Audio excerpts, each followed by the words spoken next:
Hello friends, इस class में science के मोस्ट इम्पॉर्टेंट क्वेश्चन करेंगे और इस क्लास से कम 7 से 8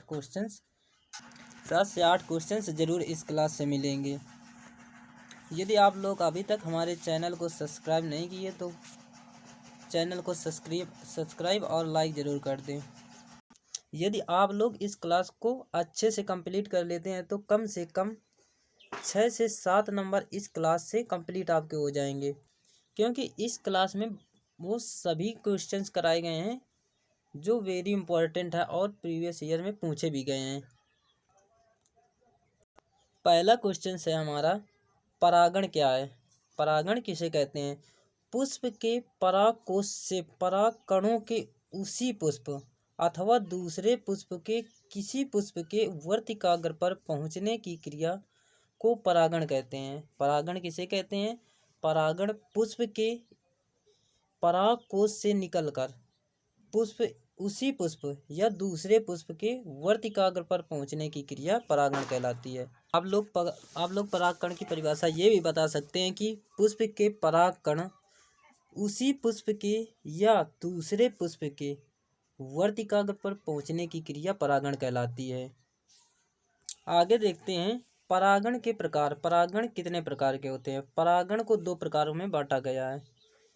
पहला है स्वपरागण, दूसरा है परपरागण। परागण को 2 भागों में बांटा गया, स्वपरागण और परपरागण। अब स्वपरागण और परपरागण के बारे में पढ़ेंगे कि स्वपरागण क्या होता है और परपरागण क्या होता है। पहला नंबर है स्वपरागण। स्वपरागण क्या है?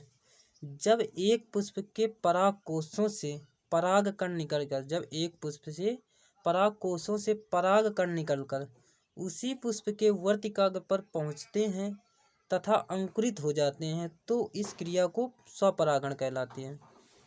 जब एक पुष्प के परागकणों से परागकोशों से निकलकर परागकण निकलकर उसी पुष्प के वर्तिकाग्र पर पहुंचते हैं और वह अंकुरित हो जाते हैं तो इस क्रिया को क्या कहते हैं?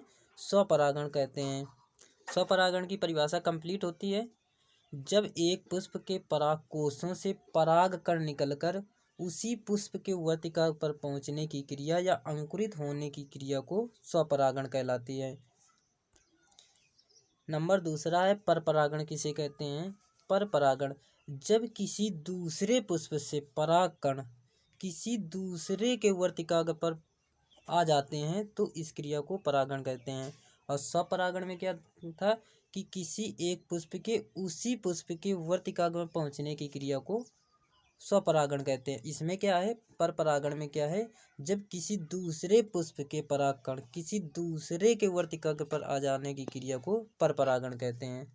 आप लोगों को ये याद रखना है कि जब किसी एक पुष्प के उसी पुष्प के परागकोशों से निकलकर परागकण उसी पुष्प के वर्तिकाग्र पर पहुंचते हैं उसे स्वपरागण कहते हैं। यदि किसी दूसरे पुष्प के वर्तिकाग्र में दूसरे पुष्प के वर्तिकाग्र पर पहुंचते हैं तो उसे परपरागण कहते हैं।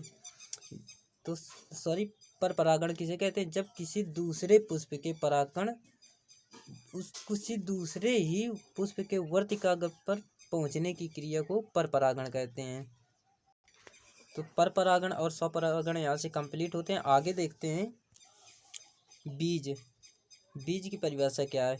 यह पौधे का अत्यंत सूक्ष्म जीव समझा जाता है। जो बीज है हमारा पौधे का सबसे छोटा जीव समझा जाता है।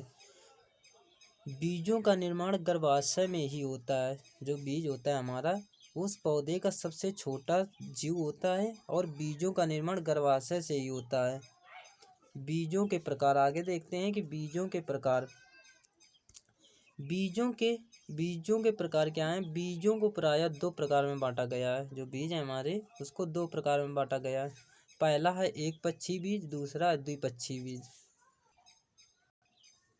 आगे देखते हैं परपरागण के 2 लाभ लिखिए। जो परपरागण हैं उनके 2 लाभ लिखिए। परपरागण की परिभाषा अभी समझें कि परपरागण क्या होता है? किसी दूसरे ही पुष्प के वर्तिकाग्र पहुंचने की परागकणों को क्या कहते हैं? परपरागण कहते हैं। तो परपरागण के लाभ देखते हैं क्या है। पहला नंबर है परपरागण से प्राप्त नई प्रजाति अधिक उन्नत किस्म की होती है। जो परपरागण से नई किस्म उत्पन्न होती है वो उससे अधिक उन्नत किस्म की होती है। अगला नंबर है रोग मुक्त होती है। जो पर परागण होता है वो रोग मुक्त होता है। अगला क्वेश्चन है हमारा, मृतिका किसे कहते हैं? मृतिका किसे कहते हैं? तो मृतिका हमारा क्या है? पके हुए बर्तनों को मृतिका कहा जाता है। जो पके हुए बर्तन होते हैं उनको क्या कहते हैं? मृतिका कहते हैं। इसमें चिकनी मिट्टी का प्रयोग होता है। जो मृतिका होती है, पके हुए बर्तनों को मृतिका कहा जाता है। इसमें किस प्रकार की मिट्टी का प्रयोग होता है? चिकनी मिट्टी का प्रयोग होता है। यदि आप लोगों को क्लास अच्छी लग रही है तो क्लास को लाइक और अपने दोस्तों को शेयर जरूर कर दें। नेक्स्ट क्वेश्चन है, पुष्प के मादा अंग के नाम लिखिए। पुष्प के मादा अंग के नाम लिखिए। तो पुष्प के मादा अंग क्या है? जायांग, अंडप या कार्पोल या स्त्री केसर।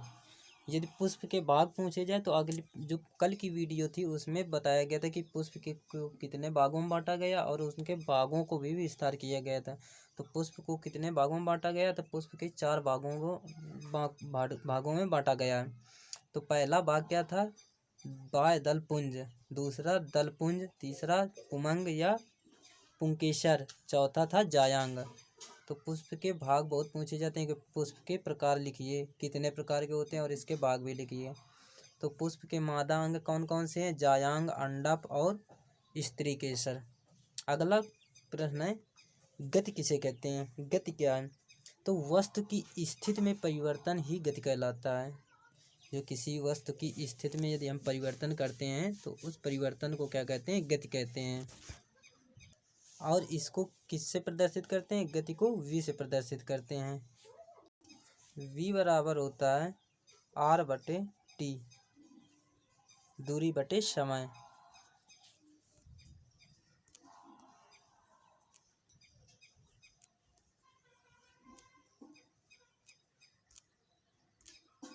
आगे देखते हैं, पौधे के विभिन्न भागों का वर्गीकरण कीजिए।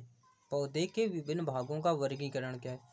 तो पौधे के मुख्य रूप से 2 भागों में बांटा गया है। जो पौधा है हमारा उसको मुख्य रूप से 2 भागों में बांटा गया। पहला है मूल तंत्र। मूल तंत्र क्या होता है? जो जड़ का भाग होता है, जो नीचे जड़ वाला भाग होता है उसे मूल तंत्र कहते हैं। दूसरा है प्रबोध तंत्र। जो भूमि के ऊपर वाला सिरा होता है, भूमि के ऊपर वाला वायवीय भाग हमारा जो होता है वो प्रबोध तंत्र होता है। और मूल तंत्र जो नीचे होता है जड़ वाला भाग उसे मूल तंत्र कहते हैं। अब मूल तंत्र क्या है? मूल तंत्र हमारा एक प्रकार का जड़ है। जड़ को 2 भागों में डिवाइड किया गया है। जो पिछली वीडियो में पढ़ चुके हैं, जड़ को कितने भागों में डिवाइड किया गया है? 2 भागों में, मूसला जड़ और अपस्थानिक जड़। मूसला जड़ भी पिछली वीडियो में पढ़े कि मूसला जड़ क्या होती हैं और अपस्थानिक जड़ें क्या होती हैं। और प्रबोध तंत्र के भाग देख लेते हैं। प्रबोध तंत्र जो ऊपर वाला भाग होता है, जड़ के ऊपर वाला भाग हमारा प्रबोध तंत्र होता है। और मूल तंत्र क्या होता है? जो नीचे वाला होता है, पौधे के नीचे वाले भाग को जड़ या मूल तंत्र कहते हैं।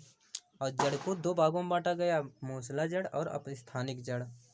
प्रबोध तंत्र के भाग देखते हैं क्या है? तना, पत्ती, दृढ़ तने, सरल पत्ती, कमजोर या संयुक्त पत्ती। ये हमारे प्रबोध तंत्र होते हैं जो जड़ के ऊपर वाले भाग होते हैं। आप लोग साथ साथ नोट्स भी बनाते रहिए। और यदि आप लोग टेलीग्राम ग्रुप से नहीं जुड़े तो टेलीग्राम ग्रुप से ज़रूर जुड़ जाइए। टेलीग्राम ग्रुप का लिंक क्लास के डिस्क्रिप्शन में दे दिया जाएगा, वहाँ से क्लिक करके आप लोग जुड़ सकते हैं। अगला क्वेश्चन देखते हैं। अगला क्वेश्चन है हमारा, फलों में जल की मात्रा कितनी होनी चाहिए? जो फल होते हैं उनमें जल की मात्रा कितनी होती है? तो फलों में जल की मात्रा 90% होती है। कितनी होती है? 90%। अगला क्वेश्चन है, चौड़ी, मोटी तथा कटीली संरचना वाली मरभिद्ध पौधों को एक नाम लिखिए। जो चौड़ी, मोटी और कटीली संरचना वाले पौधे होते हैं उनकी एक मरभिद्ध लिखिए। तो जो होती है चौड़ी और मोटी कटीली क्या होती है? वो नागफनी होती है। तो इस क्वेश्चन का राइट आंसर है नागफनी। अगला क्वेश्चन है, पौधों को कितने भागों में बांटा गया है? पौधों को कितने भागों में बांटा गया? पौधों को मुख्य 3 भागों में बांटा गया है, जड़, तना और पत्ती। पौधे को मुख्य 3 भागों में बांटा गया है, जड़, तना और पत्ती। अगला क्वेश्चन है हमारा, पत्ती कितने प्रकार की होती है? पत्ती की कितने प्रकार होते हैं? मुख्यतः पत्तियों के निम्न 3 भाग होते हैं, पर्णाधार पत्ती, पर्णवृंत और पर्णफलक। यदि आप लोगों से पूछा जाए कि पत्तियों के मुख्य प्रकार कितने होते हैं? पत्ती के मुख्य दो प्रकार होते हैं, संयुक्त पत्ती और सरल पत्ती। जो पीछे वीडियो में बता चुके हैं कि पत्तियों के मुख्यतः दो प्रकार होते हैं, संयुक्त पत्ती और पर्णधार पत्ती। और उसी के ये पर्णधार और वर्णवृत्त पर्णफलक ये उन्हीं के प्रकार हैं। तो पत्ती कितने प्रकार की होती है? मुख्य रूप से दो प्रकार की होती है, सरल पत्ती और संयुक्त पत्ती।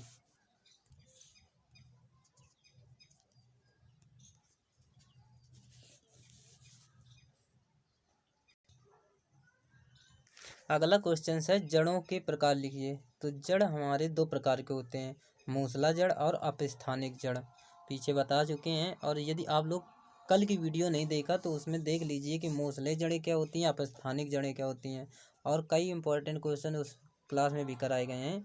तो मूसला जड़ें किसे कहते हैं और अपस्थानिक जड़ें क्या हैं, ये भी क्वेश्चन पूछे जाते हैं कि मूसला जड़ क्या होती हैं, अपस्थानिक जड़ें क्या होती हैं, जड़ों के प्रकार क्या होते हैं, कितने होते हैं। तो जड़ के दो प्रकार होते हैं, मूसला जड़ और अपस्थानिक जड़।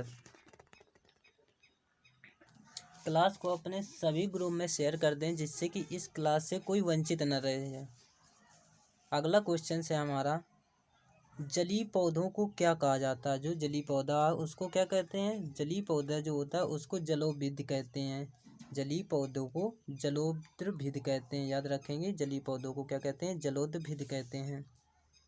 अगला क्वेश्चन है, पुष्प के कितने भाग होते हैं? जो पहले शुरू किए थे कि क्लास को, तो पुष्प के बताए थे कितने भाग होते हैं। पुष्प के 4 भाग होते हैं, बाह्य दलपुंज, दलपुंज, पुंमंग, या पुंमंग को पुंकेसर भी कहते हैं। याद रखेंगे, पुंमंग को पुंकेसर भी कहते हैं।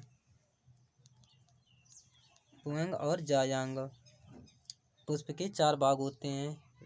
इसके पहले जो कल की वीडियो थी, जो कल की क्लास की गई थी, उसमें इनके बारे में बताया गया था कि बाह्य दलपुंज क्या होता है, दलपुंज क्या होता है, पुंमंग क्या होता है, और जायांग क्या होता है। तो पिछली वीडियो यदि आप लोग मिस किए हो तो उसको भी ज़रूर देख लें। पुंमंग को पुंकेसर कहते हैं, दलपुंज को नहीं, पुंमंग को क्या कहते हैं? पुंकेसर कहते हैं।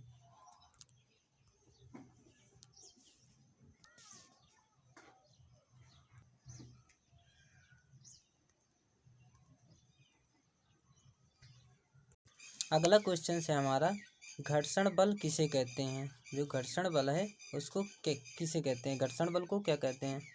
तो किन्हीं दो सतहों के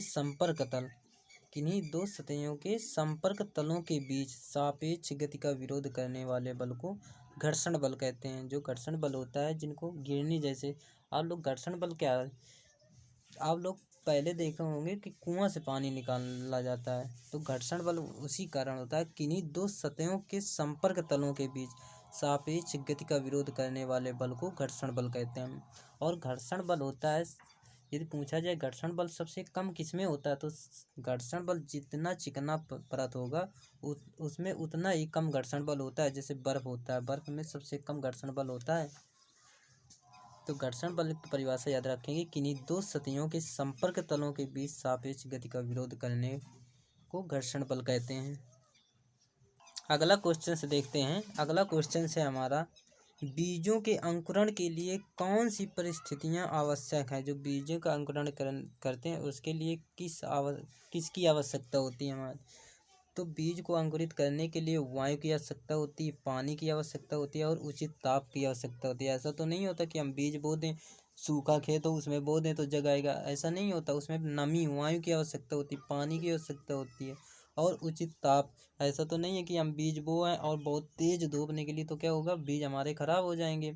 तो उचित ताप की आवश्यकता होती है, पानी की आवश्यकता होती है, और वायु की आवश्यकता होती है। आगे देखते हैं। अगला क्वेश्चन है हमारा, अलैंगिक जनन की 5 विधियों के प्रकार के नाम लिखिए। अलैंगिक जनन की 5 प्रकारों के नाम लिखिए। अलैंगिक जनन के 5 प्रकार लिखिए। तो पहला हमारा है खंडन। अलैंगिक जनन की 5 प्रकार हैं। खंडन, पहला खंडन। दूसरा है विखंडन। अगला मुकुलन, बीजाणुओं द्वारा निकला है। और लास्ट है कायिक प्रवर्धन। जो हमारे अलैंगिक जनन हैं उनके प्रकार क्या हैं? 5 प्रकार ये हैं, खंडन, विखंडन, मुकुलन, बीजाणुओं द्वारा और कायिक प्रवर्धन। ये हमारे अलैंगिक जनन के 5 प्रकार हैं। नेक्स्ट क्वेश्चन है हमारा, पेड़ पौधों में अलैंगिक प्रजनन विधियों के नाम लिखिए। जो पेड़ पौधे में अलैंगिक प्रजनन होती है उनके नाम लिखिए। तो पेड़ पौधे में अलैंगिक जनन होते हैं रोपण, कलम लगाना और दाव लगाना। आप लोग देखे होंगे कि पेड़ किस तरीके से लगाए जाए, उनके अलैंगिक प्रजनन क्या है। तो रोपण की तरीके से रोपण करके हम पेड़ पौधे लगाते हैं। कलम लगाकर कलम नीचे बना लेते हैं, डाली तना जो होती है उसको कट कर लेते हैं और उसके नीचे कलम बना लेते हैं और उसको लगा देते हैं। दाव कलम लगा लेते हैं। तो ये पेड़ पौधे की अलैंगिक प्रजनन विधियाँ हैं। अगला क्वेश्चन है हमारा, परागकण में गुणसूत्रों की संख्या कितनी होती है। परागकण में गुणसूत्रों की संख्या कितनी होती है। यदि आप लोगों से पूछा जाए कि मक्का में गुणसूत्र कितने होते हैं, तो मक्का में 20 गुणसूत्र होते हैं। टमाटर में गुणसूत्रों की संख्या 24 होती है। आलू के पौधे में 48 गुणसूत्र होते हैं। ड्रोसीफिल में 8 गुणसूत्र होते हैं। यदि मक्का में पूछा जाए गुणसूत्रों की संख्या बताइए, इन्हें विकल्प के रूप में भी पूछ लिया जाता है कि मक्का में गुणसूत्र कितने होते हैं, तो विकल्प दे दिया जाएगा 20, 24, 48, 8। तो क्या बताओगे, तो मक्का में गुणसूत्रों की संख्या 20 होती है। टमाटर में 24, आलू के पौधे में कितने होते हैं 48 और ड्रोसीफिल में 8 गुणसूत्र होते हैं। और एक क्वेश्चन से ये भी पूछा जाता है कि मनुष्य में कितने गुणसूत्र होते हैं। मनुष्य में गुणसूत्रों की संख्या कितनी होती है, तो मनुष्य में गुणसूत्रों की संख्या 46 होती है। याद रखेंगे, मनुष्य में गुणसूत्रों की संख्या 46 होती है। ये फिर 23 जोड़ी भी कह सकते हो, 23 जोड़ी गुणसूत्र मनुष्य में होते हैं। क्लास को यहीं पर समाप्त करते हैं। यदि क्लास अच्छी लगी हो तो क्लास को लाइक ज़रूर कर दें और अपने सभी दोस्तों के साथ शेयर ज़रूर कर दें और कमेंट बॉक्स में ये ज़रूर बताएं कि क्लास आपको कैसी लगी। चलते हैं, अगली क्लास में मिलते हैं। जय हिंद।